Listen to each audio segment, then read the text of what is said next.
estábamos poniéndonos un poco en contexto, recordando cómo en el momento en el que muere Teodosio le deja el imperio, divide el imperio en dos y se los deja a sus dos hijos, Arcadio y Honorio, y a partir de entonces los destinos de estas dos partes del imperio van a ir por separado, porque en cada zona se va a actuar de una manera diferente. En la zona occidental no van a saber negociar, no van a tener la capacidad y la fuerza también, la estabilidad, como para resistir militar y políticamente la llegada de nueva población, pero no solo eso, es que es el controlar el poder tan extenso como era esa parte del imperio en todos sus puntos era muy difícil porque no estaban fuertes. Entonces la suma de muchas cosas, la caída de la moneda, muchas cosas tuvieron como final el hecho de que el imperio occidental cayese en el 476, recordad, dijimos durante el reinado de Rómulo Augustulo. Pero, por otro lado, estábamos viendo cómo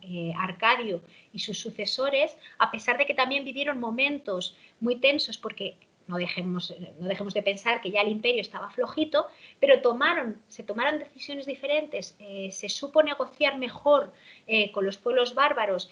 Bueno, la historia fue diferente y por eso hay una diferencia de 10 siglos entre la caída del imperio de Oriente y la caída del imperio de Occidente, ¿no? Pero estábamos en ello y estuvimos hablando, ya os he hablado de algún gobernante, os hablé de Teodosio I, a su muerte, bueno, simplemente para que lo veáis, no voy a explicarlo mucho, pero empieza Arcadio, es el hijo de Teodosio I, Arcadio es el que hereda en la parte oriental, él demuestra muy poca capacidad de mando y entonces quienes gobiernan durante su etapa son en realidad su segundo tutor y la viuda de su primer tutor. Muere muy jovencito, con 31 años, y recordemos que cuando él muere, el único heredero varón que tiene es Teodosio, que tiene el nombre de su abuelo, y que como es muy chiquitito, aunque le ponen un tutor, quien empieza a gobernar realmente es su hermana mayor, como emperatriz regente, Aelia Pulqueria. Bien, cuando su hermano ya se hace mayor, toma el control y empieza a realizar acciones sobre todo militares. ¿Vale? Entonces lucha contra los sasánidas, contra los persas, que esto veremos que luego se va a volver a repetir, ¿no? Intenta también, siempre va a tener la presión de los hunos que están intentando entrar por los limes de la zona del Danubio, esto siempre va a ser una tensión. Intenta reforzar las defensas y consigue reforzar las defensas de Constantinopla, esto se demuestra muy eficaz porque cuando los pueblos bárbaros intentan decidir si tomar Oriente u Occidente, es mucho más fácil tomar Occidente que Oriente, que está protegido, sobre todo la capital, con estas murallas maravillosas que amplió, lo tenemos aquí, ¿vale? Y él también realiza ataques en la zona africana.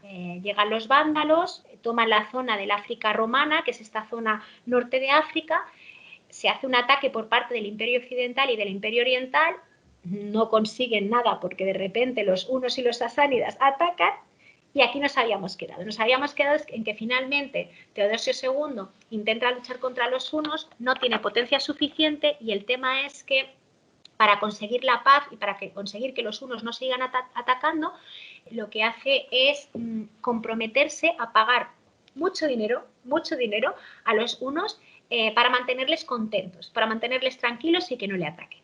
Y nos habíamos quedado ahí, porque en el 450 Teodosio II se cae del caballo mientras estaba de caza y se nos muere. Así que adiós Teodosio II. ¿Quién sube al poder? Sube al poder su hermana mayor, la que cuando él era pequeñito había estado actuando como reina regente. Porque en esa época en la que había gobernado en nombre de su hermano, ella había demostrado que era una gobernante potente, que era una gobernante eficaz. Entonces, no cupo duda, no hubo duda alguna en que era ella la que tenía que encargarse de gobernar a la muerte de su hermano. Claro, ¿quién era esta chica? ¿Quién era Aelia Pulqueria? Lo primero que tenemos que pensar es que ella, cuando nace y cuando va creciendo, a ella no la educan para ser gobernante. A pesar de ser la hermana mayor, era mujer. Nadie pensaba que iba a llegar a gobernar.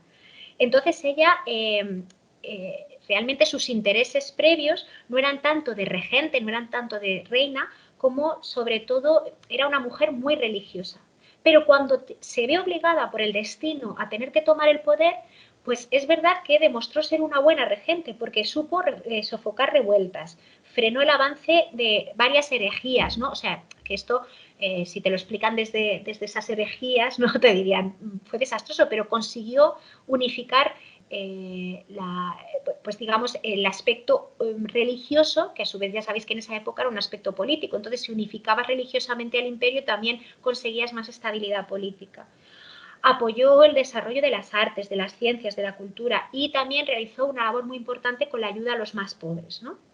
Entonces, claro, era una mujer muy querida cuando llega a ser emperatriz de Bizancio, porque esto ya lo había demostrado cuando había gobernado en nombre de su hermano. Marciano era un senador militar, o sea, era de origen militar, pero ya había llegado a ser senador en Constantinopla, y fue una persona muy importante porque, para empezar, demostró ser también buen gobernador, pero accedió a realizar o a llevar a cabo un matrimonio muy especial.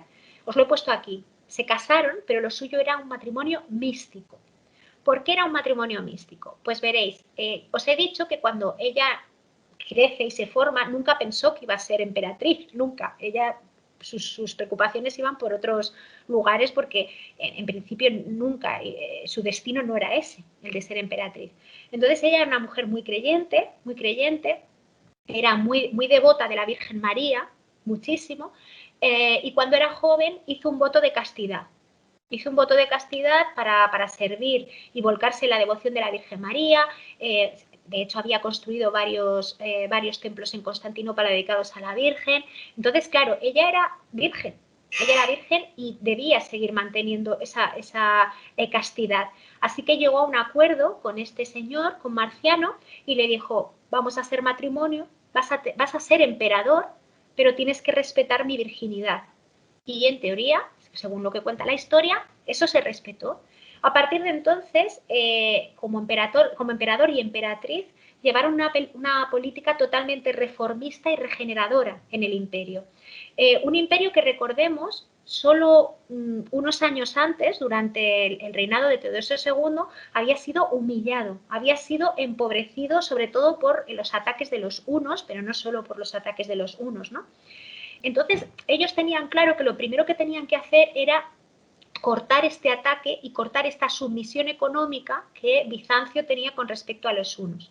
Así que, una vez en el poder y cuando ellos ya se habían afianzado, bueno, pues llega Atila, el rey de los hunos, y les pide su tributo. Les dice, mi dinerito, money, que si no queréis que os ataque, pues tenéis que darme mi dinerito. Entonces, ellos, en vez de decir, vale, muy bien, coger dinero de las arcas y pagar a Atila para que no les atacase, la respuesta que le dan al rey huno es esta. Le dicen, el imperio tiene oro para sus amigos y hierro para sus enemigos. Entonces, la respuesta en realidad fue, no te vamos a seguir pagando. ¿Quieres que luchemos? ¿Cuál es el tema? Recordad lo que os he dicho, Constantinopla se había convertido en una ciudad mítica por sus defensas. Estaba muy bien amurallada, estaba muy bien defendida y, de hecho, Atila había intentado conquistarla, había intentado llegar a la ciudad anteriormente y no había conseguido tomarla. Así que ante esta respuesta, ante este cambio de actitud de los gobernantes, en vez de decirle toma tu dinero, le dijeron no, si quieres gánatelo, o sea, si quieres conquístanos, Atila dijo, pues no me merece la pena. En Occidente están mucho más débiles, me voy hacia Occidente y aquí os dejo, que ya no es dinero fácil, pues ya no lo quiero. Así que vemos cómo el cambio de actitud con respecto a un enemigo tan poderoso como los hunos es ya, yo creo que es bastante, bueno, nos habla de otro tipo de gobierno, nos habla de una intención, pues os decía, reformadora, regeneradora, empoderadora. Y esto no solo lo demostraron en esta relación con los pueblos que intentaban atacarles, sino también en toda su gestión del imperio, ¿no? Por ejemplo, ellos trabajarían en reformar las finanzas y detener el despilfarro económico, repoblaron las regiones que habían sido devastadas por los hunos, o sea que intentaron ampliar y proteger los territorios que habían sido devastados durante las luchas con los hunos, rechazaron los ataques que les venían de los limes orientales, de la zona de Siria, de Persia y también de la zona de Egipto también, y sobre todo los disturbios que iban surgiendo, porque recordemos que era un país, un imperio empobrecido y por lo tanto había tensión social, supieron aplacarlos muy bien. Otra de las cosas que hicieron y que fue muy importante, porque como os decía, en esta época la fortaleza y la unidad religiosa está íntimamente relacionada con la fortaleza y la unidad y la estabilidad política. Una de las cosas por las que se hicieron fue por la lucha contra el monofisismo. El monofisismo era una tendencia dentro del cristianismo. Quiero que recordéis que en ese momento el cristianismo oficial, ¿vale?, lo que defendía era el encarnacionismo. El encarnacionismo que decía que Cristo tenía dos naturalezas. Era hombre, porque era Jesús, pero era Dios, porque era Cristo, ¿no? ¿Os acordáis todo aquello que os expliqué? Y lo que defendían es que las dos naturalezas vivían en él sin separación, pero sin confusión, o sea, juntas pero no revueltas, ¿vale? O sea, Dios y hombre. Los monofisistas, fijaos de dónde viene monofisismo. Mono quiere decir uno y fisis es naturaleza en griego, ¿vale? Los monofisistas lo que defendían era que en el momento en el que Jesús nace, ¿no?, en el momento en el que el niño que había sido encarnado por la Virgen, que había sido gestado por la Virgen, nace y recibe la naturaleza divina, solamente deja de ser hombre y solo es Dios. Lo que defienden es que Cristo solo es Dios, no es hombre. Una vez más, las luchas cristológicas que nosotros podemos ver como una anécdota, en aquel momento eran muy importantes, porque no solo era una cuestión de cuál era tu opinión religiosa, cuál era tu creencia, sino entraba más en terreno político. Si tú defendías una tendencia u otra, estabas dentro de un grupo o estabas dentro de otro grupo. Y entonces también pues defendías a un emperador o a otro, pertenecías a una clase senatorial o a otra, ¿vale? O sea, era una cuestión política. Entonces, como os decía, Aelia Pulqueria, que ya os he dicho que ya era muy devota, era cristiana, pero era cristiana ortodoxa, o sea que defendía el encarnacionismo, se erigió como gran luchadora contra la herejía del monofisismo, si lo he dicho bien. Y una de las cosas que digamos que capitaneó o que dirigió fue el que se organizase el Concilio de Calcedonia, que es el que tenéis aquí, ¿vale? En el 451. Fijaos, solo un año después de que llegase al poder, o sea que estamos hablando de que era una cuestión importante en su reinado. El Concilio de Calcedonia es el cuarto concilio ecuménico de la Iglesia, o sea, es la cuarta vez que se reúnen todos los directores de todas las iglesias, vamos a decir, toda la gente pudiente de todas las iglesias, para tomar decisiones en cuanto al dogma, en cuanto a las creencias. Entonces, en este cuarto concilio ecuménico, la decisión que se tomó fue la siguiente: se rechaza el monofisismo, se dice no, Dios no es solo Dios, es Dios y hombre, juntos pero no revueltos, recordad. Tiene plena humanidad, tiene plena divinidad, y toda aquella creencia que indique lo contrario es una herejía, ¿vale? Y por lo tanto es perseguida, una vez más. Lo importante es que de Calcedonia se creó el credo de Calcedonia, o sea, que aquellas decisiones que se habían tomado en este concilio pasaron a ser dogma, ¿vale? Pasaron a ser consideradas dogma y eran infalibles, o sea, que no se podían poner en duda. Así que lo que estaban haciendo, si os fijáis, era aferrar, fortalecer una única visión del cristianismo que a su vez estaba apoyada por el poder. Cada vez vemos un poder más absoluto y cada vez vemos un poder más teocéntrico, que esto es lo que luego va a caracterizar la Edad Media. O sea, que ya veis que cómo poquito a poco se va llegando a esto. Bueno, claro, aquí tuvo un protagonismo tremendo Pulqueria, ¿no? Aelia Pulqueria, y pues en el concilio fue aclamada no solo por su piedad, no solo por su papel con respecto a la defensa de la Virgen, sino también por su defensa de la ortodoxia católica. Entonces fue considerada la nueva Santa Elena. Recordad que Santa Elena era la madre de Constantino, que fue la que supuestamente realizó los primeros viajes a Tierra Santa y encontró las reliquias. Entonces era un poco como asemejar a Aelia Pulqueria como una de las madres de la Iglesia también, ¿vale? O sea que fue muy importante a nivel político y fue muy importante a nivel religioso.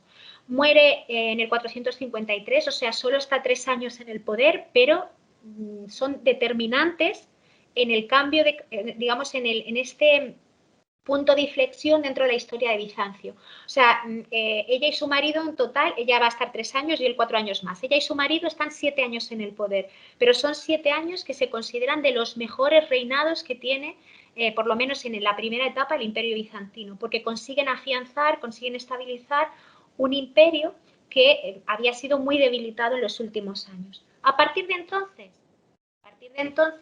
la cosa ya va a ir hacia otros derroteros. Ya Oriente y Occidente ya son totalmente diferentes. Sobre todo porque, como ya han empezado a afianzar, entienden que ese es el recorrido que tienen que seguir afianzando sus tierras, pero además, sobre todo, lo que van a aprender es que hay que ser hábiles a la hora de negociar y a la hora de enfrentarse a aquellos que atacan.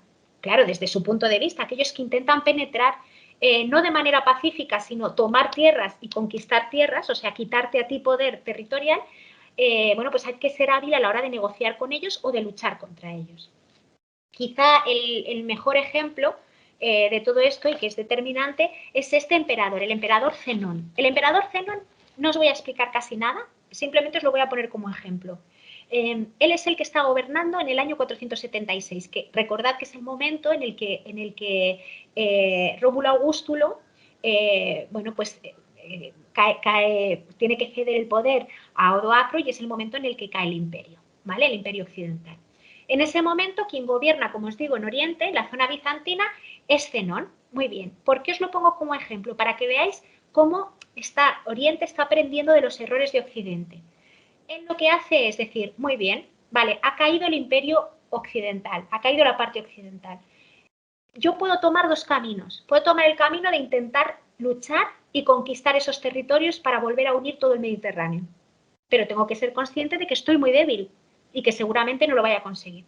O puedo tomar una segunda opción, que es la de reconocer a los gobernantes, a los nuevos gobernantes y hacerme aliado, ¿no? Y entonces establecer una política de cuando tú me necesites aquí me tienes, a veces lucharemos, pero en general vamos a ser amigos. Cada uno en su sitio, tú no me molestas, yo no te molesto. Eso va a permitir que el Imperio Bizantino se afiance, ¿no? No crezca en ese momento, pero sí se afiance. ¿Qué es lo que hace Zenón? Pues, por ejemplo, en la zona de los vándalos, en la zona del norte de África e islas, ¿vale? Estaban los vándalos y el gobernante en ese momento vándalo era Genserico, da igual el nombre. Lo importante es que veáis que Zenón le dice, te reconozco como gobernante válido, te reconozco, no voy a luchar contra ti, ha caído el imperio occidental, pero creo que eres un gobernante justo, así que a partir de ahora somos aliados. Venga, uno. Lo mismo hace con los visigodos. En ese momento el rey visigodo era Eurico. Pues muy bien, lo mismo, te reconozco como rey de los visigodos y reconozco tus posesiones. Os las habéis ganado, así que somos amigos, vamos a decir. Y lo mismo hace con Teodorico, que Teodorico estaba en la zona ostrogoda. Reconozco tu poder y te reconozco no como aliado, bueno, sí, como amigo, cada uno en su lugar. Esto va a hacer que Zenón, entre otros, pero Zenón, que está en el momento clave, salve la situación del Imperio Oriental frente a la caída del Imperio Occidental. Y a partir de entonces, la historia de Oriente y de Occidente, como os digo, va a ser muy diferente. El Imperio Occidental ha caído en el 476, pero es que el Imperio Bizantino va a seguir no solo manteniéndose, sino va a tener momentos de gran esplendor y no caerá hasta el año 1453, hasta el siglo XV, frente a los turcos, cuando ya los turcos toman Constantinopla. Hay momentos grandes de esplendor, lo importante es ver cómo a partir de entonces, yo no os voy a hablar de todo el recorrido bizantino, porque si no, no acabaríamos nunca, pero sí que os voy a hablar de algunos de esos momentos. Y uno de los grandes momentos de esplendor, de los grandes momentos de poder en Bizancio, es el reinado de Justiniano I, ¿vale? Vamos a ver quién era este hombre y por qué fue importante. Lo primero, deciros que él en realidad nace en una familia bastante humilde, ¿vale? No súper humilde, pero bastante humilde, y nace en la zona de Macedonia, o sea, en el norte de Grecia, ¿vale? Él en realidad no nace con el nombre de Justiniano, cuando nace se llama Pedro Sabacio, ¿vale? Bueno, muy bien, pero tiene suerte, a pesar de venir de una familia relativamente humilde, tiene suerte de que tiene un tío que se llama Justino, y este tío suyo era militar, Era un militar que fue ascendiendo y ascendiendo y ascendiendo hasta que finalmente alcanzó un puesto de poder dentro de la corte en Constantinopla, en la capital. ¿Por qué os digo que tuvo suerte Pedro? Porque el hecho de que su tío empezase a trabajar en Constantinopla y el hecho de que su tío empezase a tener contactos poderosos en Constantinopla, le permitió a Pedro, al pequeño Pedro, viajar a Constantinopla, mudarse a Constantinopla y recibir allí la mejor de las educaciones, ¿vale? A pesar de que en principio venía de una familia humilde, recibió una educación muy refinada, se convirtió en un ilustrado, en un intelectual, gracias a su tío. Y de hecho su tío le adoptó como padre, porque quería que fuese su sucesor. Entonces, por eso, de llamarse Pedro Sabacio, como su tío Justino es el que le adopta, pasa a llamarse Justiniano. Bueno, pues muy bien. Él alcanza una situación más o menos estable en la corte, su tío cada vez va subiendo en escala. ¿Y qué es lo que sucede? En el 518 muere el emperador Anastasio, si no me equivoco era Anastasio, creo que sí, muere el emperador sin descendencia directa, ¿vale? Como muere el emperador sin descendencia directa, tienen que poner a otro emperador. Y quien sube al poder es Justino. Justino, el tío de Justiniano, padre adoptivo de Justiniano. Así que en el 518 tenemos a Justino como emperador de Oriente, del Imperio Bizantino, pero lo más importante es que su sobrino, hijo adoptivo, Justiniano, se convierte en su mano derecha. Recordemos que él había recibido la mejor de las educaciones, entonces era un tío ilustrado, era inteligente, era muy capaz, entonces se convierte, como os digo, en una especie de asesor, hasta el punto de que hay historiadores que dicen que en la sombra fueron cogobernantes, aunque el mérito se lo llevó Justino, realmente las decisiones las tomaban entre los dos, entre el tío y el sobrino. Y esto cristaliza un tiempo después. En abril del 527, Justino decide nombrar coemperador, o sea, gobiernan a la par, a su sobrino. Por lo tanto, Justino I y Justiniano son coemperadores, ¿vale? Hay como un virreinato. Claro, esto podríamos pensar, bueno, pues lo que ha hecho es oficializarle, lo que ha hecho, bueno, realmente lo que estaba haciendo era afianzar su herencia, porque, esto yo no lo sé a ciencia cierta, pero todo apunta a que estaba enfermo, ya que fijaos, en abril le nombra coemperador y en agosto del mismo año se muere, ¿vale? O sea que seguramente lo que estaba haciendo era afianzar su herencia, de modo que cuando muere Justino I ya hay otro emperador en el poder, que es su sobrino. Así que Justiniano en el 527 se convierte en el único emperador del Imperio Bizantino. Esto es muy guay y ahora yo os tendría que empezar a explicar por qué el reinado de Justiniano es un reinado especial o es un reinado que se suele recordar dentro de la historia de Bizancio. Pero Justiniano yo creo que no hubiera sido lo mismo, o no digo nadie, no hubiera sido lo mismo si no se hubiera casado con una mujer muy especial. Entonces, si queréis, nos vamos 2 años antes, que es cuando Justiniano toma por esposa a Teodora. Y aquí os vuelvo a hacer la misma pregunta que os he hecho antes. ¿Os suena de algo Teodora? Porque es una mujer y muy, más muy que nada por las imágenes de los mosaicos que se han esparcido mucho, igual que Justiniano, claro. ¿Pero la historia la conoces, la de ella? Bueno, ahora mismo no me acuerdo. Ay, qué maravilla. Es que esto es muy guay cuando pasa, porque yo me acuerdo la primera vez que me lo explicaron. Que sepáis que a partir de ahora nuestra clase de Historia del Arte se va a convertir en Sálvame Deluxe, o sea, oficialmente, porque lo que os voy a explicar tiene telita. Pero es necesario que entendamos de dónde viene, porque esto luego vamos a ver, va a justificar algunas de las acciones que ella va a realizar una vez estando en el poder. ¿Vale? Así que ahora, si me permitís, antes de profundizar en todo lo que va a pasar durante el gobierno de Justiniano, me voy a centrar un momento en la vida de Teodora, por lo menos para llegar al momento en el que se casan, ¿vale? ¿Quién era Teodora? Vamos a ver quién era Teodora. Ella es una mujer que viene de una familia muy, muy, muy humilde, mucho. Claro, ¿esto qué implica? Implica que no sabemos cuándo nació y no sabemos dónde nació porque no hay registro. si tú vienes de una familia más pudiente o que está relacionada con el poder, o por lo menos ocupas ciertos estamentos, pues puedes tener rastros, podemos encontrar rastros a través de codicilios, perdón, a través de documentos, podemos encontrar rastros de tu nacimiento. En su caso no se sabe, se calcula que debió nacer en el 500 después de Cristo, pero tampoco es seguro ni se sabe dónde. En cualquier caso, antes de seguir os tengo que decir una cosa, es una mujer que, debido a que pasó de ser una mujer humilde, que tomó un camino, tomó el camino que pudo, que se puso muy en duda en la época, que tuvo muchos enemigos, y también, aunque también tuvo muchos seguidores, su historia se ha contado de muchas maneras. Y al final, yo sinceramente no tengo claro dónde empieza el mito y dónde acaba, ¿no? Cuál es la diferencia y cuál es la versión más acercada a los hechos. Entonces, permitidme, yo desde una humildad absoluta, diciéndoos que me puedo equivocar, os voy a explicar la parte de la historia que yo creo que podría ser más real. Mezclándola un poco también, ¿no? Pero vamos a ver cómo pudo llegar al poder. A ver, por lo que cuentan, ella venía, como os digo, de una familia muy humilde. Partimos de la base de que su madre era bailarina y actriz, ¿vale? Ser bailarina y actriz en un mundo como el romano, porque seguimos digamos, en una cultura de carácter romano súper heteropatriarcal, era casi sinónimo de ser prostituta, ¿vale? O sea, a nivel derechos, o sea, ser de la farándula, que esto ha pasado hace muy poco aquí también, o sea, se suponía que era gente más disoluta, vamos a decir, ¿no? No tenían un buen reconocimiento social. Eso es su madre. Su padre trabajó en varias cosas, pero lo importante es que en un momento determinado le contratan en Constantinopla. Digo que es importante porque toda la familia se traslada a Constantinopla.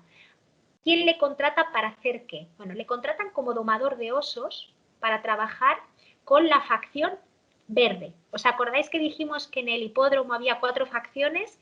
Y dijimos la roja, la blanca, la azul y la verde. Y dijimos que a medida que fue pasando el tiempo, los más poderosos eran los verdes y los azules. Hoy vamos a hablar mucho de ellos. Bueno, pues los verdes contratan al padre de Teodora como domador de osos. Bueno, entonces tenemos a una actriz bailarina y a un domador de osos. Os podéis imaginar, familia humilde y además del todo inusual, ¿no? Viven en Constantinopla, tienen varias hijas, la cosa está bien, pues chico, tienes poco dinero, pero estás bien, hasta que, desgraciadamente, muere el padre, muere el domador de osos. Ay, amigo, recordemos el tipo de sociedad en la que estamos. Y tenemos a una actriz bailarina con varias hijas. O sea, ya no es que se quede una mujer sola, que eso ya era tremendo, pero necesitabas un marido, ¿no?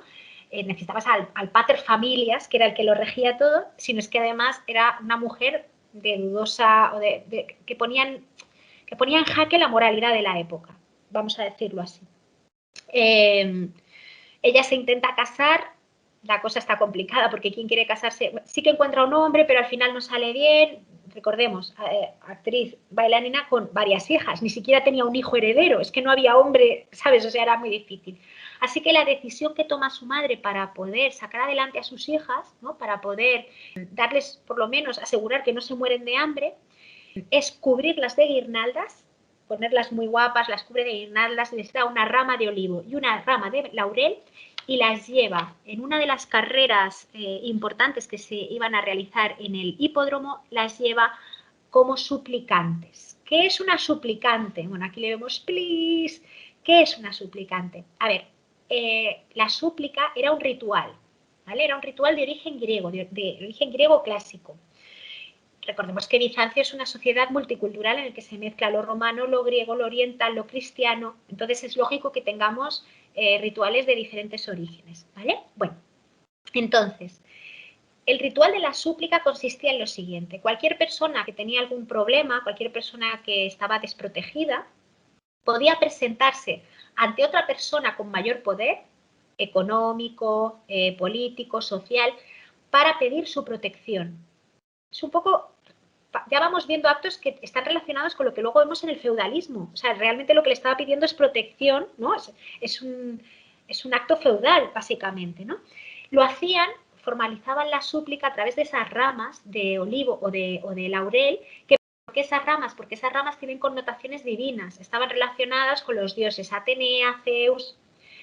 Me diréis, pero si ya estamos en un momento cristiano, pero estas cosas no se paralizan de un momento a otro. Y lo que se hizo fue cristianizar ese acto, como tantas cosas, ¿no? Como tantas fiestas y tantos rituales. Se mantuvo el hecho de que el portar la rama fuese la representación de la divinidad. ¿Por qué esto era importante? Esto era importante porque tú llegabas y decías, por favor, soy pobre, no tengo quien me cuide, necesito ayuda, le presento esta rama. Si alguien que tenía poder y tenía capacidad para cuidarte no te protegía, se negaba a protegerte, no solo te estaba negando a ti, estaba negando al Dios. Entonces, eso hacía que esta fórmula fuese muy eficaz. Normalmente, pues sí que te protegían, porque no era por ti, era porque si no el Dios le iba a castigar, vaya, básicamente por egoísmo. Bueno, pues la madre de Teodora lleva a todas sus hijas vestidas de guirnaldas, con sus ramitas, en el hipódromo. Por favor, necesitamos protección, nuestro padre ha muerto, necesitamos seguir adelante. Vale, en principio, lo lógico sería pensar que los verdes, la facción verde, que era para la que trabajaba su padre, les iba a aceptar, ¿no? Sería lo más lógico. Pues se negaron. Se negaron porque, por lo que os decía antes, ya no tenían nada que les pudiera servir a ellos, ¿no? Era como, ya vuestro padre ha muerto, es una mujer de mala vida, vamos a decir, con niñas, no nos interesa. ¿Quién les acogió? Les acogieron la facción de los azules. Los azules sí que les dieron protección. No una superprotección, no siguieron siendo pobres, muy pobres, pero por lo menos no murieron de hambre y siendo una familia solo de mujeres, tenían protección también física, ¿no? O sea, no sé si me entendéis. Entonces, esto les salvó la vida también socialmente, pero la situación era del todo complicada. La madre siguió trabajando de bailarina, de actriz, sus hijas mayores también, y cuando Teodora alcanza 10 años de edad, empieza a trabajar ayudándolas a ellas. A medida que va llegando a la adolescencia, se va viendo que ella tiene muchas dotes de bailarina, ¿vale? Que es muy atractiva, que se mueve muy bien y que además tiene la capacidad de atraer y excitar a los hombres, ¿no? Mirad aquí la madre diciendo, ¿qué haces? Y el otro, pues bueno, pues que me gusta, es que tienes, al menos eso cuenta la leyenda. Entonces, eso fue aprovechado por la familia, por todas las mujeres decidieron que si eso era lo que les daba dinero, pues había que potenciarlo. Así que sus bailes cada vez pasaron a ser más eróticos, cada vez con menos ropa, cada vez más espectaculares. Por ejemplo, se sabe o se dice, lo que os digo, siempre entre la fama y la realidad, pues no sé muy bien, pero se dice que ella llegó a hacer espectáculos como entrar semidesnuda a caballo en el hipódromo y la gente le adoraba, llegó a hacer bailes de carácter muy, muy erótico, y os voy a explicar uno de ellos, quizá el más, el que llama más la atención, no sé, y que repiten muchas fuentes. Dicen que ella saltó a la fama en Constantinopla con 16 años, ¿vale? Porque decidió o puso en marcha un espectáculo que fue muy transgresor para la época, muy, muy, muy transgresor. Quiero que la imaginéis, 16 añitos, debía de ser guapísima, debía de estar estupenda, todo genial. Y entonces ella se presenta en el escenario semidesnuda.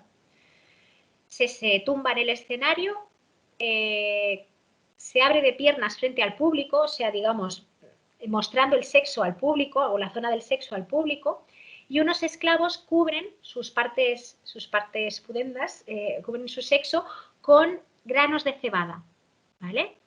Y sueltan unos gansos en el escenario. Entonces los gansos van a comerse los granos de cebada. ¿Qué era lo que se estaba representando ahí? Mientras ella gemía y gritaba, ¡ah! ¿Qué se estaba representando ahí? Era una representación conceptual y súper transgresora del mito de Zeus y Leda, o Leda y el cisne. No sé si recordáis este mito, hablamos de él hace muchísimo tiempo, pero decía que Zeus se encapricha de la joven Leda, ¿vale? Y para poder acercarse a ella y conocerla bíblicamente, se transforma en un cisne. Se transforma en un cisne que algunas versiones dice que, bueno, pues que Leda lo ve tan majete que se acerca, se encariña con él y bueno, y yacen. Y otras versiones hablan de violación directamente, ¿no? Entonces, la representación que estaba haciendo en ese momento Teodora sobre el escenario era precisamente de esa unión, violación entre el dios Zeus y Leda. Imaginad qué espectáculo debió de ser aquello. Imaginad, repito, ya era una sociedad plenamente cristiana, además, con una moral determinada, ella era una chica muy joven, bueno, pues aquello debió de ser tremendo. Pero le hizo ganar muchísima fama. Aún así, su familia tampoco seguían siendo humildes, o sea, ella seguía, a pesar de que tuviera mucha fama, pues tampoco sé hasta qué punto le beneficiaba económicamente. Así que empezó a prostituirse. Claro, se podía prostituir cobrando bien, porque ella era una entre muchas, o sea, no era una entre muchas, era una especial y había cogido fama.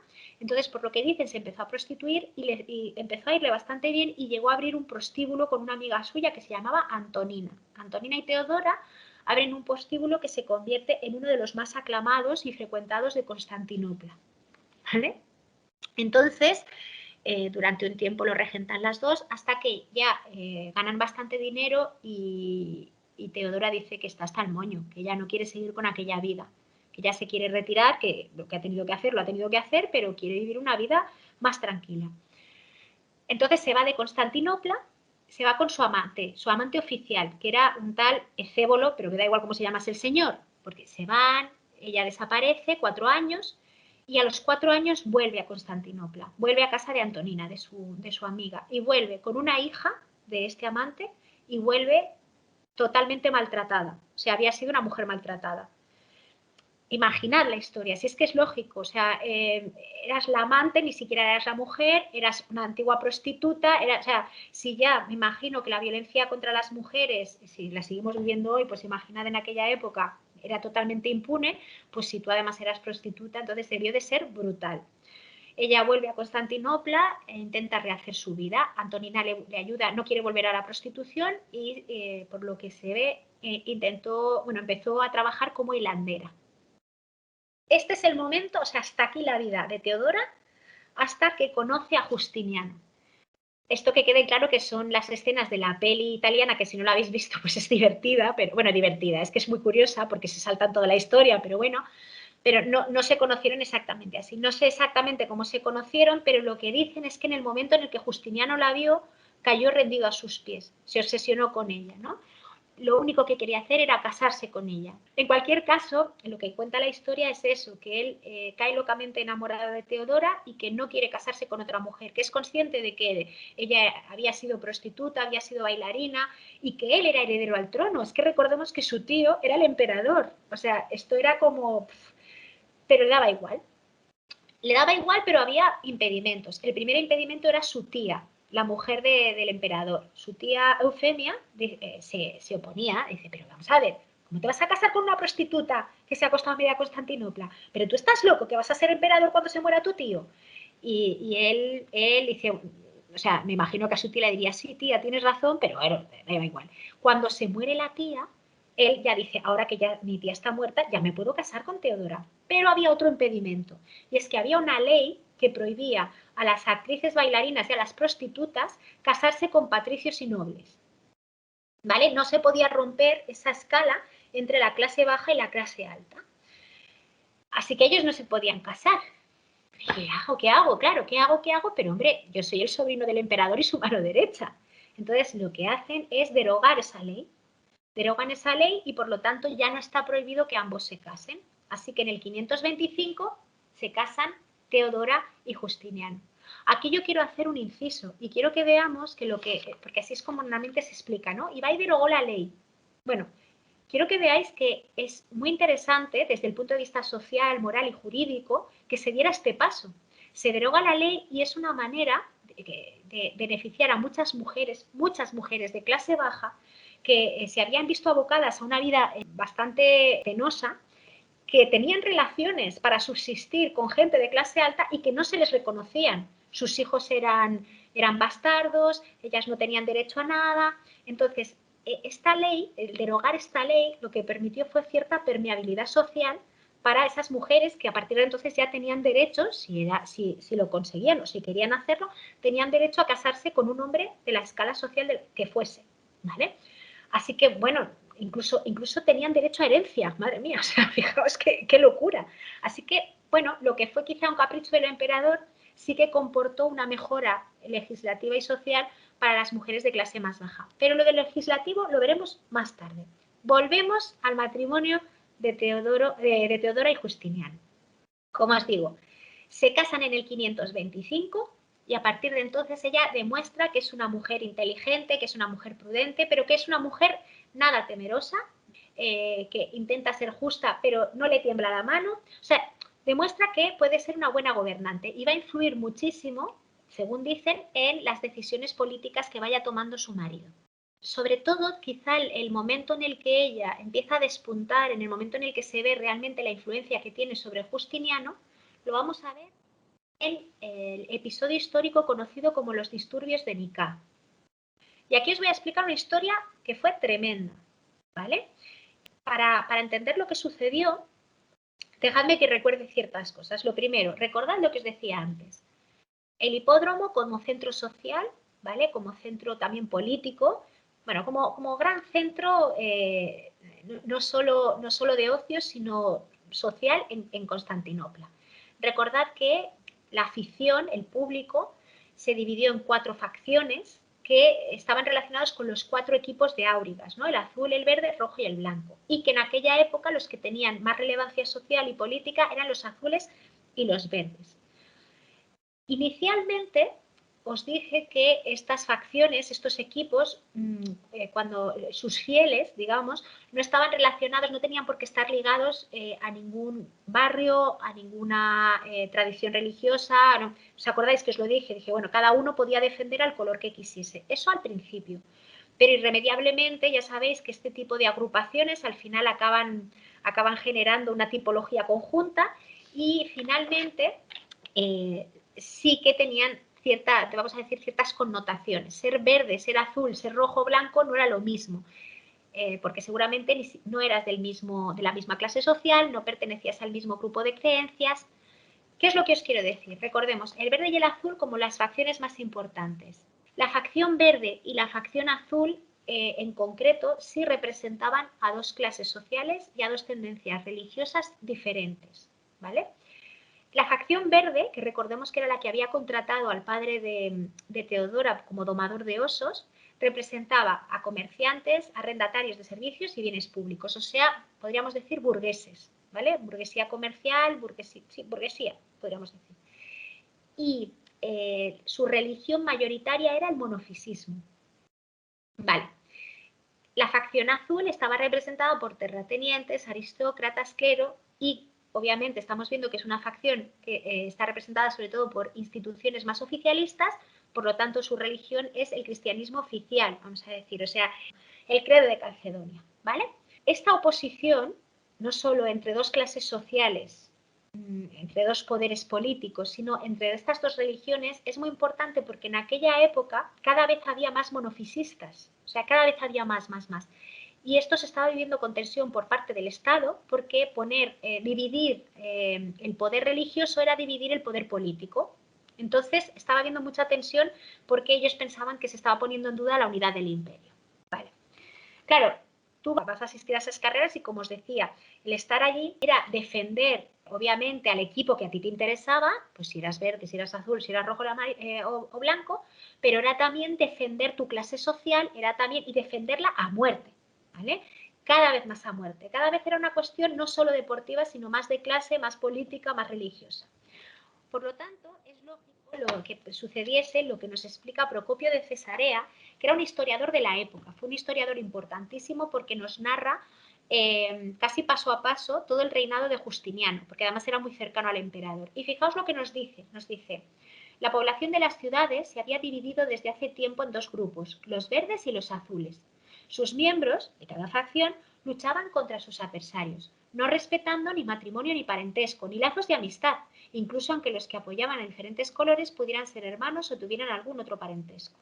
O sea, había una tensión política y social en aquellas luchas, de momento no físicas, pero sí en aquellos encontronazos entre facciones que iba más allá de lo deportivo. De hecho, iba más allá de lo familiar. Era de Tú representas a una religión, tú representas a una clase social, representas a un equipo. Yo soy todo lo contrario, no podemos avenirnos. Esa era la tensión política y social que había en aquel momento en Constantinopla. A ellos los dejamos en Constantinopla, pero ahora vamos a centrarnos en lo que estaba pasando en el gobierno. En aquel momento justo, estamos hablando del 531, principios del 532 aproximadamente, se estaba viviendo un momento de tensión máxima porque Justiniano estaba teniendo que negociar la paz con el imperio sasánida. Como no tenían potencia militar suficiente, negociar la paz implicaba negociar también un pago, ¿vale? Negociar también un tributo a cambio de la paz. O sea, yo te pago un dinero si tú no me atacas. Este tributo, siendo tan poderoso el imperio sasánida como era, no era ninguna tontería. O sea, era un tributo bastante alto. A su vez, otros pueblos bárbaros, como por ejemplo los vándalos, también estaban buscando, o sea, también estaban negociando el cobro de un tributo a cambio de la paz. Esto era una situación compleja porque, por un lado, las arcas del Estado no daban para pagar tantos tributos, porque recordemos, no solo es el tributo, es defender las fronteras, era defender la fortaleza del imperio, pero para eso tienes que pagar al ejército, tienes que mantener el ejército, tienes que pagar los tributos. Era mucho dinero y era necesario, pero no había dinero. ¿Qué es lo que hizo Justiniano? ¿Qué decisión tomó? Subir los impuestos. Claro, no había otra, ¿no? No fue nada bien recibida esta noticia, fue una medida impopular, pero os tengo que decir que, en principio, todo parece indicar que era forzosa. O perdías territorio y, por lo tanto, podías entrar en guerra y podías perder tu poder, o subías los impuestos y forzabas a la población a una situación que va a desembocar en lo que os voy a explicar. Así tenemos una tensión tremenda, que si los rojos, que si los azules, que si tú eres monofisista, que si tú eres de Calcedonia, que si ahora me subes los impuestos, que si la cosa no va bien, que sí, y nos vamos al hipódromo. Y en el hipódromo, bueno, seguía esa oposición, en el hipódromo esa tensión cada vez iba subiendo más. Y quiero recordaros una cosa, quiero recordaros que las facciones más importantes eran la verde y la azul, indicándoos que la familia imperial apoyaba a la facción azul. ¿Por qué apoyaban a la facción azul? Apoyaban a la facción azul, el emperador, como es lógico, era aristócrata, o sea, terrateniente, o sea, formaba parte de su, más que su clase social, de su clase política, pero es que la emperatriz Teodora, recordemos que los verdes no le habían aceptado cuando fue de suplicante, le habían aceptado los azules, por lo tanto también por una cuestión de agradecimiento y de cariño incluso, apoyaba a la facción azul. ¿Esto por qué os lo explico? Porque nos vamos al año 532, ¿vale? Los ánimos están que trinan, hay una oposición, hay un enfrentamiento, hay una tensión entre las dos facciones, sumado a la tensión social que produjo el cambio fiscal, ¿no? La subida de impuestos. Tan grande, es máxima, esto es una olla express. O sea, en cualquier momento, como salte una chispa, esto se va al garete. Y se fue un poquito al garete, os tengo que decir, porque en un momento determinado, después de una carrera en el hipódromo, hubo un enfrentamiento entre los azules y los verdes, pues como pasa también en el fútbol a veces, ¿no? Que sale en la tele, que se enfrentan dos aficiones y en este caso hubo muertos por parte de unos y por parte de otros. Fue escandaloso, se detuvo a gente y al detenerles se les condenó a muerte, ¿vale? A los que habían participado en esos conflictos. Y eso no hizo más que aumentar aún más la tensión, Y en esta tensión máxima que ya no se ha aguantado más, Justiniano tiene una gran idea.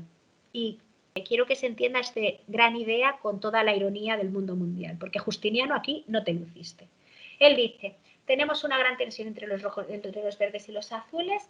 ¿Dónde podemos solucionar esta tensión? ¿Cómo podemos calmar los ánimos? Pues en una carrera en el hipódromo. Claro que sí, Justiniano, justo donde había empezado todo. Organiza una gran carrera, una carrera triunfal, todo boato, todo fiesta, todo invita a toda Constantinopla, ¿no? Y era una carrera especial porque él quiere, para bajar los ánimos y para que la gente no esté tan enfadada con él por haber subido los impuestos, lo que va a hacer, Justiniano es lo siguiente.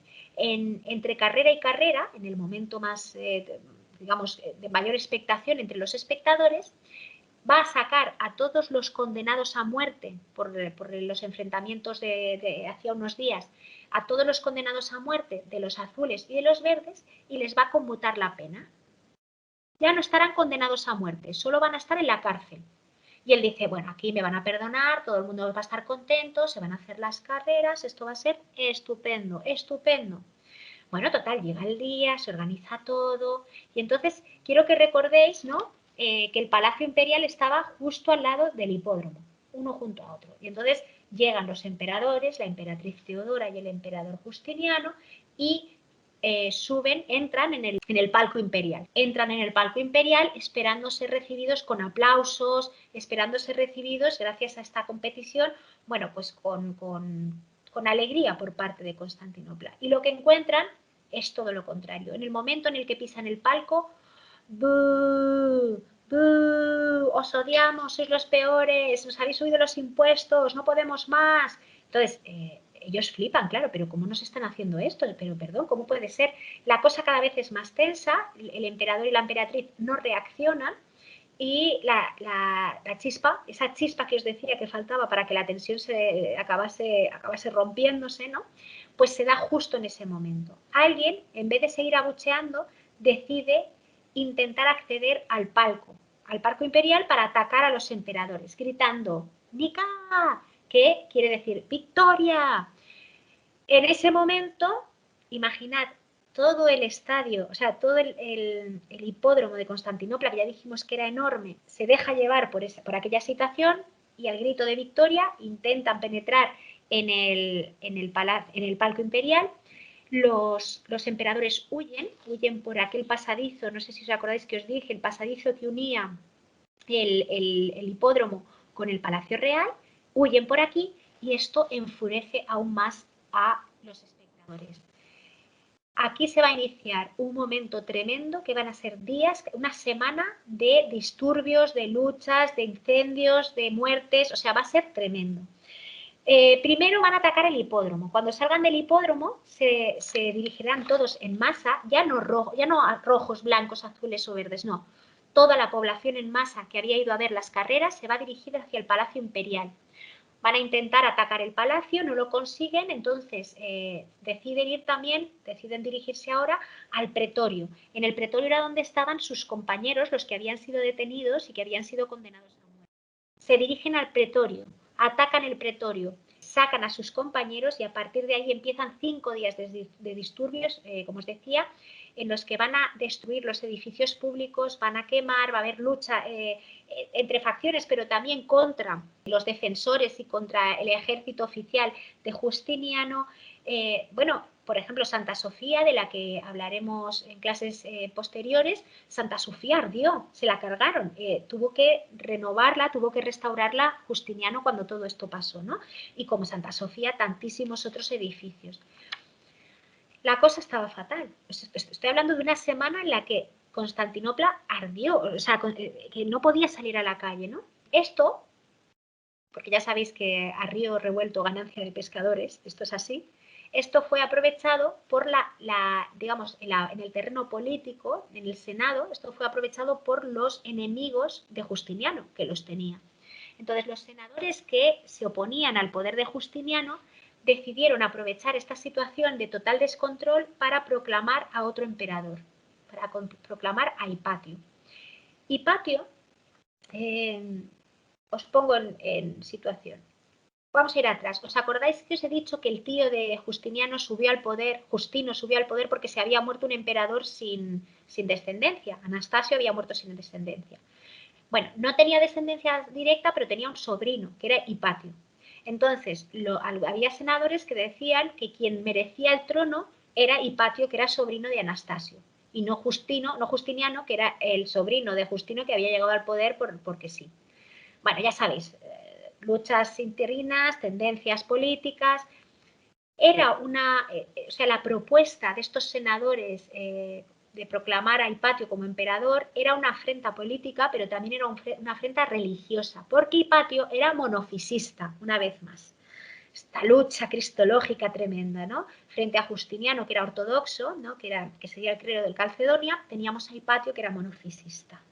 La cosa se pone aún más tensa. Tan tensa que si tú salías a la calle diciendo que defendías a Justiniano, podías morir directamente. O sea, se le consideraba un tirano, se le consideraba... Entonces, podías morir.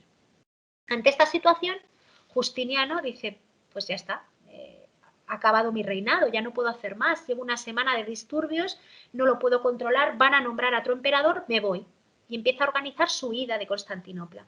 Se iba a ir en barco, se iba a ir con las personas más cercanas, con sus fieles, iba a escapar y iba a dejar que el trono se lo quedase Hipatio, porque consideraba que no tenía la capacidad para solucionar esa situación. Y aquí es donde entra Teodora.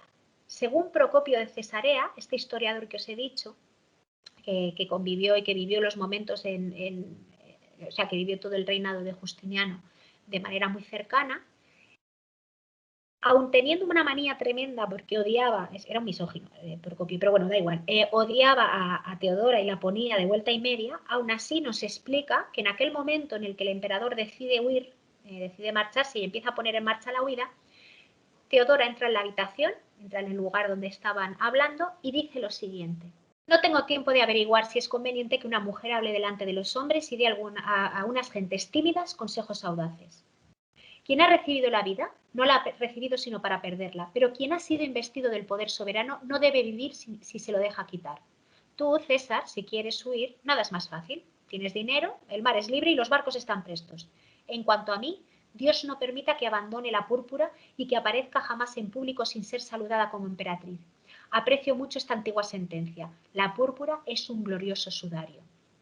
Bueno, lo que nos ha dicho Teodora, lo que nos ha dicho es muy grande, ¿eh? Le está llamando cobarde a su marido, le está diciendo tú que eres rico y bueno, te irás y seguirás tu vida, eres un cobarde, vete, tienes los barcos preparados, pero yo prefiero morir con este glorioso sudario, con la púrpura, antes que huir.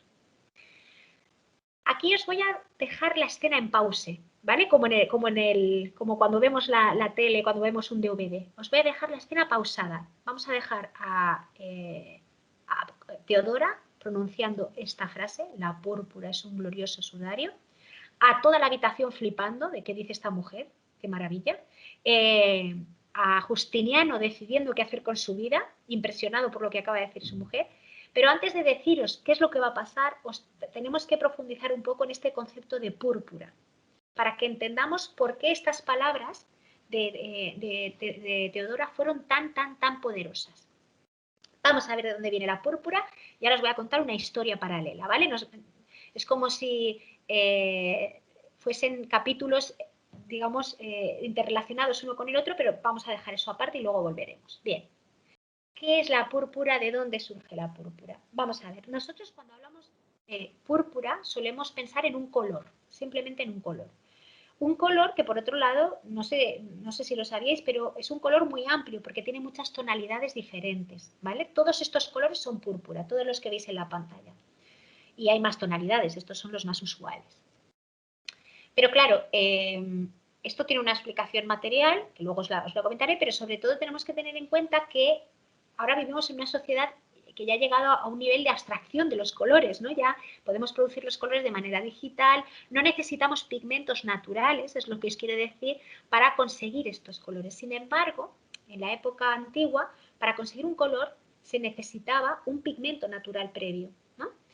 Entonces, para entender el púrpura tenemos que entender que era un pigmento y que a su vez era un tinte. Ese pigmento actuaba como un elemento de tinción.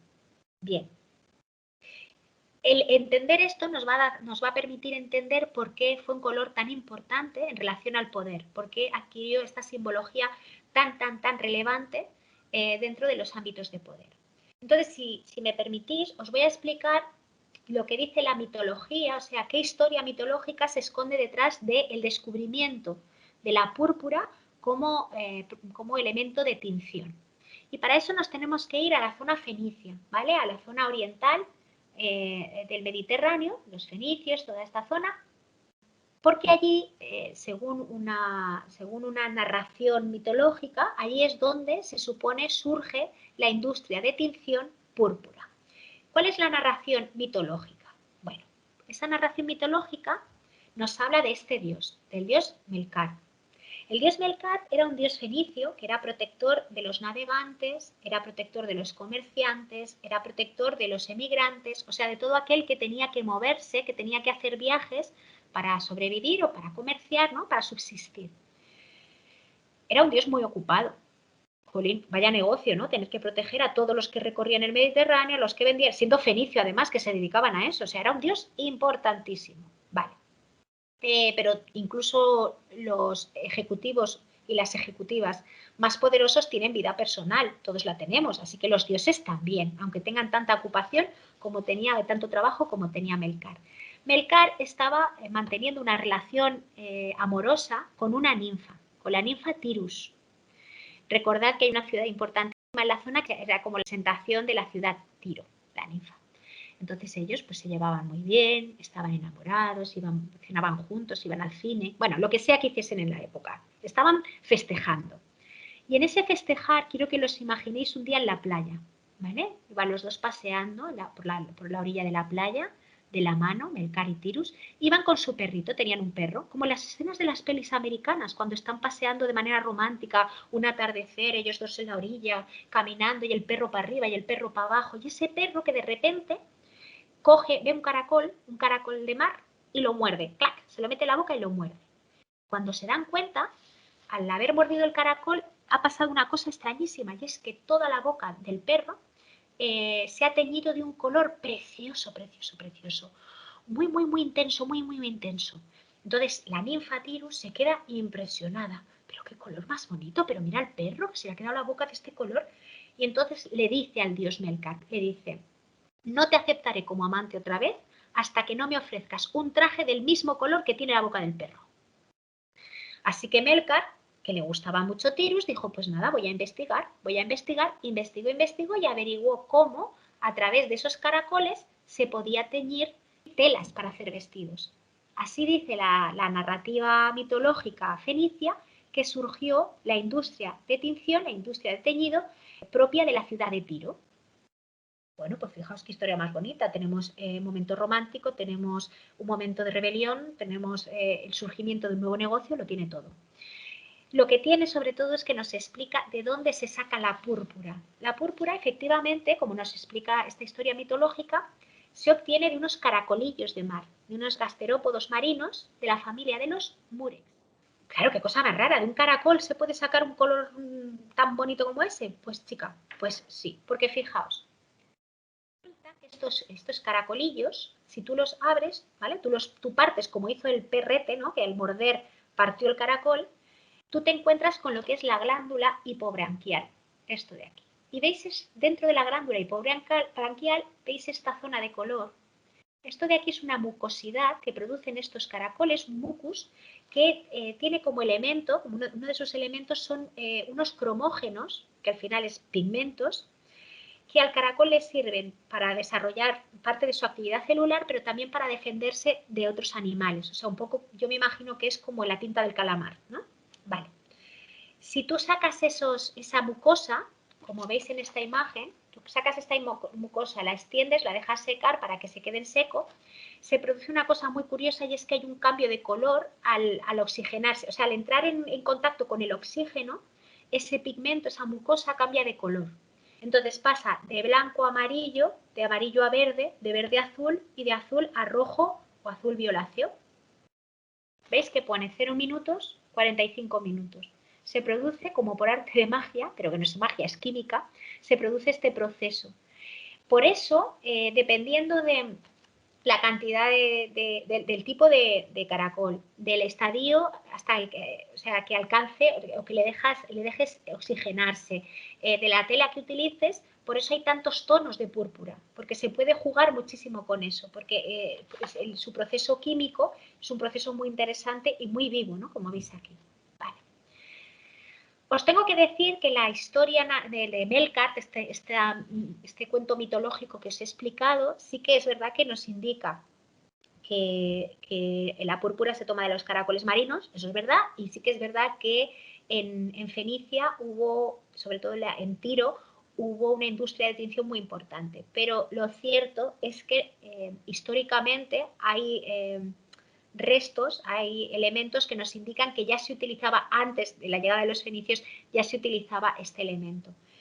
De hecho, los primeros indicios, la primera vez que vemos que se ha utilizado un pigmento de este animal, ¿no?, que se utiliza para algo que nosotros reconocemos, se da en la cultura minoica, ¿vale?, en Creta, la cultura cretense. Porque en los estudios que se hicieron de los frescos, ya sabéis, del Palacio de Nosos y de toda esa zona, se ha descubierto pigmentos de múrex.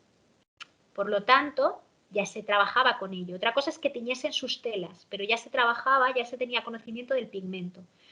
En el Palacio de Nosos, creo que además también han encontrado la concha de este caracol, del múrex triturado, para utilizarlo como amalgama, ¿no?, como conglomerado en el suelo, para que brille y para darle también más dureza. Bueno, pues sabemos que lo utilizaban. En cualquier caso, me da igual que surja en Fenicia o que surja en Creta. Bueno, es importante, pero a nosotros nos da igual. Lo importante es que en el año 1000, aproximadamente antes de Cristo, ya se conocía en casi todo el Mediterráneo. Y otro paso más es conocer quién no solo utiliza este color para teñir las telas, sino que convierte al color púrpura en un símbolo de poder. Y ese paso lo dan los persas, fijaos. Los persas son los primeros monarcas que le dan al púrpura el rango oficial de realeza, o sea que solo el rey puede vestir este color. Se convierte, por tanto, la púrpura en emblema de poder, emblema de riqueza, ¿vale? Me diréis, claro, pero yo sé que luego los romanos lo utilizaron, o sea, vale, los persas lo hacen, pero ¿cómo llega hasta el Mediterráneo? Si sé que hay otras civilizaciones que también lo han utilizado. Pues llega a través de Alejandro Magno. Ya sabéis que Alejandro Magno, en sus conquistas, toma también parte de Persia y él, además, absorbe, ¿no?, digamos, se apropia, adopta para sí parte de las insignias persas del poder. Y una de las insignias que toma es precisamente la túnica púrpura con banda blanca o dorada, ¿vale? Así que cuando Alejandro Magno se presenta ante todo el Mediterráneo vestido a lo persa, vistiendo además un tipo de color que era muy especial y que, ya os digo, en Persia estaba relacionado con el poder, esto se va a convertir, se va a afianzar como una tradición, se va a perpetuar como la púrpura como símbolo real durante siglos en el Mediterráneo. Muy bien. Claro, el tema es que en Roma, en la época de la República, no tenemos un monarca. Podemos tener a cónsules, podemos tener, bueno, todo lo que ya estuvimos hablando, pero no tenemos un monarca. Entonces, esa relación entre lo real y la púrpura se pierde. Se pierde momentáneamente. No es que se pierda, es que se amplía.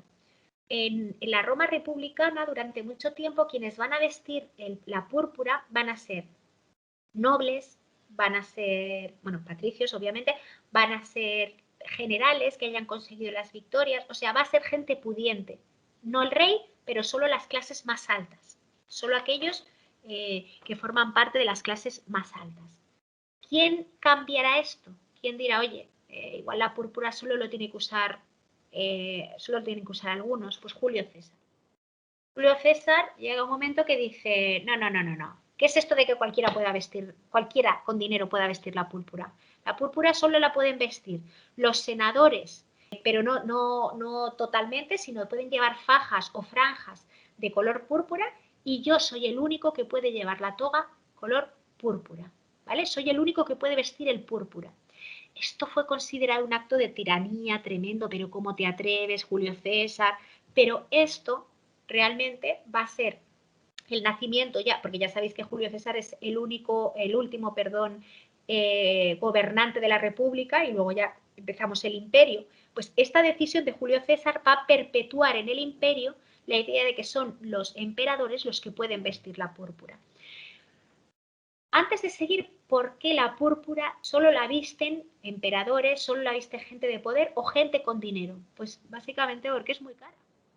Porque es muy cara de obtener.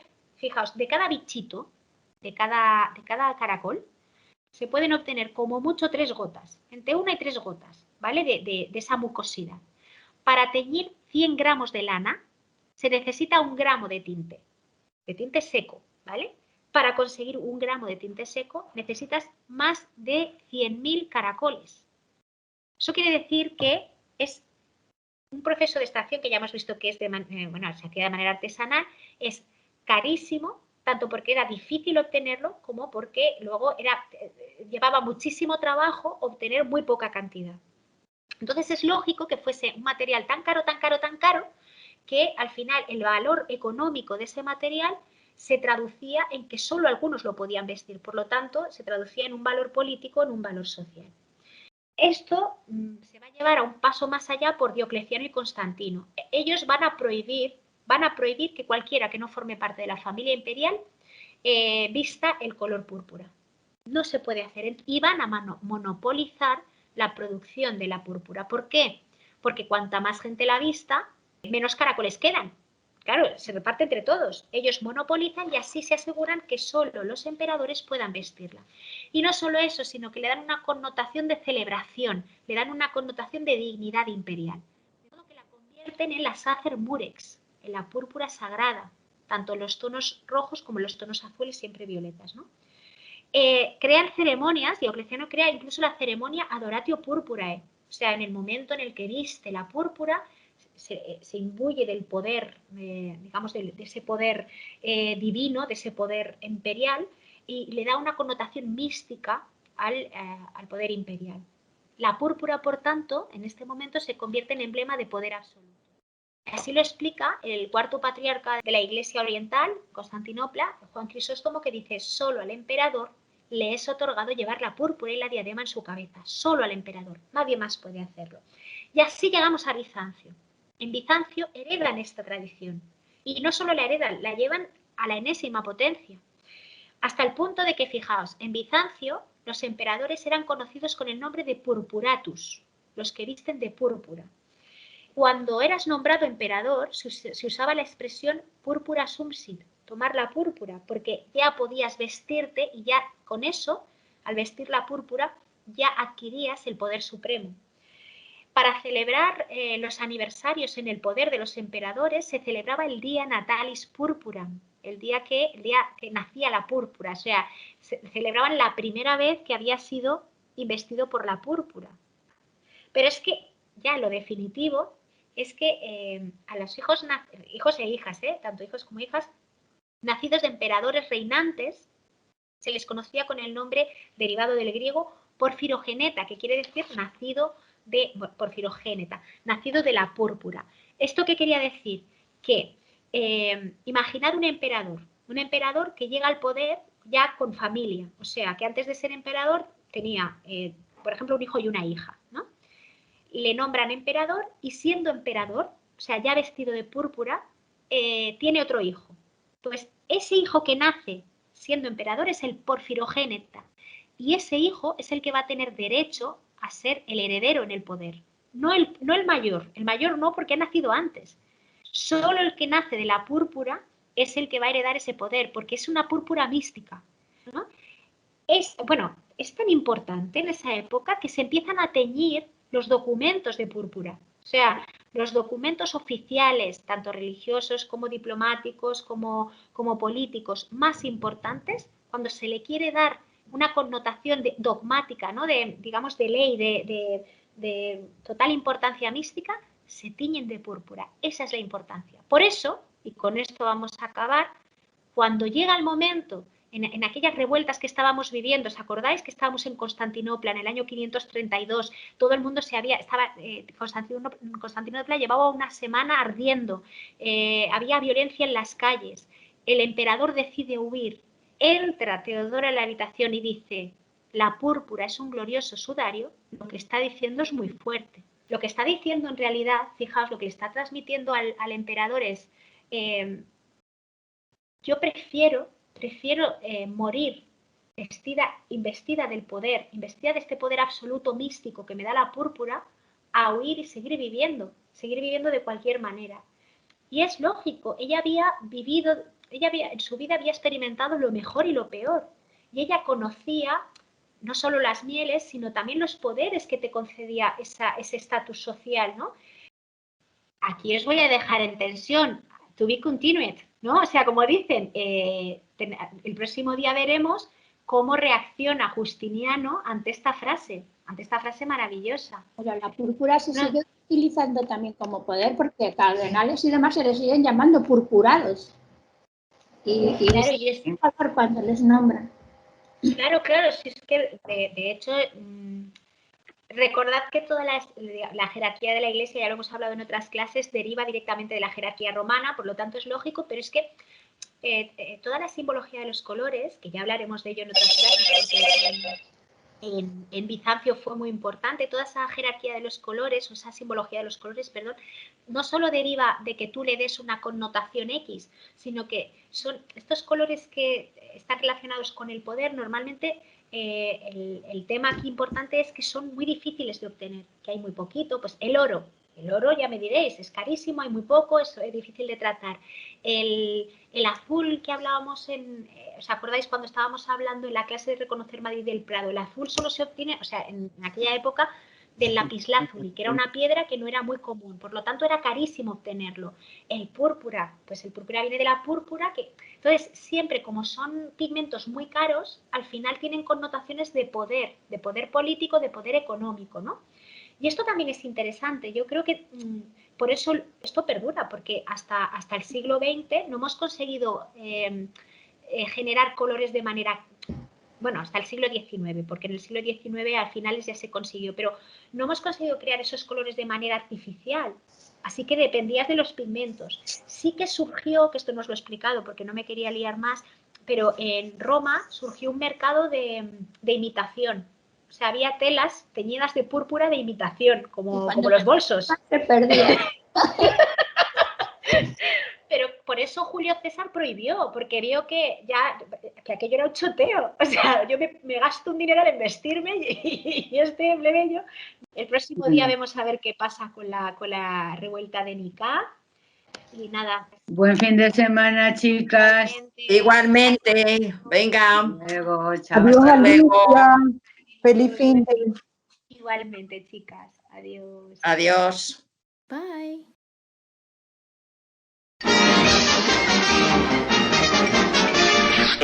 Eso es todo, amigos.